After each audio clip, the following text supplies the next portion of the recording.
और तुलसी पीठ के उत्तराधिकारी रामचंद्र दास से टीवी9 संवाददाता विपिन चौबे ने बात की।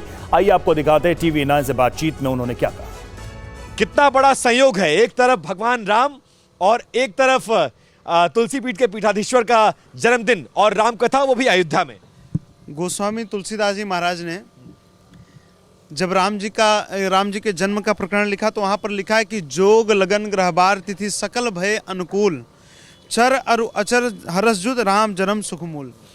तो वही परिस्थिति बन रही है कि सारा जोग लगन ग्रहबार तिथि सब अनुकूलता से बन रहा है। अपने आप में कहें कि 550 वर्षों का इतना लंबा संघर्ष, ये कोई सामान्य कार्यकाल नहीं होता। और फिर सुप्रीम कोर्ट ने उन साक्ष्यों को भी स्वीकारा।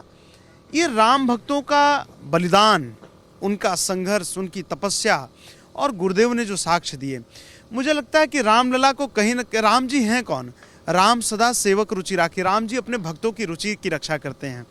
आप देखिए कि एक तरफ वो स्वयं भव्य मंदिर में जा रहे हैं इतने लंबे कार्यकाल के बाद, और उसी समय उन्होंने अपने प्रिय भक्त पूज्य गुरुदेव का अमृत महोत्सव भी बनाने का उन्होंने यहाँ पर निर्णय लिया है। सबसे पहली बात तो ये बताइए, भगवान श्री राम के अनन्य भक्त हैं और ऐसी शक्ति श्री राम ने रामभद्राचार्य जी को दी है जिसको पूरी दुनिया स्वीकारती है। यहाँ तक कि प्रधानमंत्री नरेंद्र मोदी जी भी उनके बहुत बड़े भक्त हैं।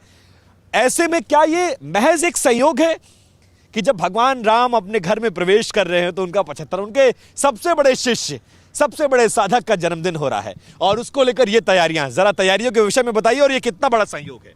ये हम सब के लिए तो बहुत बड़ा अवसर है। गुरुदेव, देखिए गुरुदेव के लिए तो ये कोई अवसर नहीं है। गुरुदेव तो कहते हैं कि मेरे जीवन की सांस सांस भगवान श्री राम के लिए है।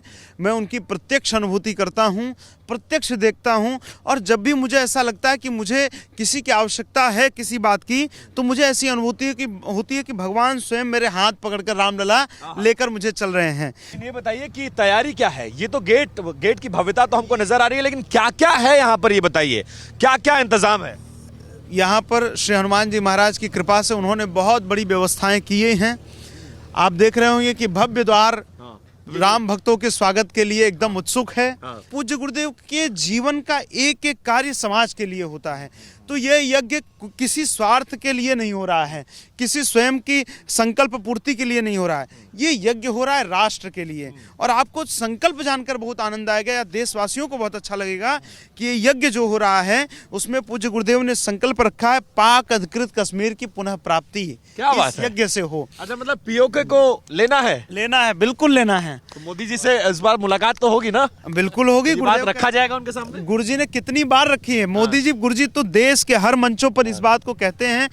लोग, जब गुरुदेव तो 370 की बात करते थे, लोग कहते थे महाराज ये कभी संभावित नहीं है। गुरुदेव 35 की बात करते थे, लोग कहते थे कभी संभावना नहीं इसकी। अरे इसी अयोध्या में गुरु जी ने कहा था कि जब तक राम मंदिर नहीं बनेगा तब तक मैं अयोध्या में कथा नहीं करूंगा।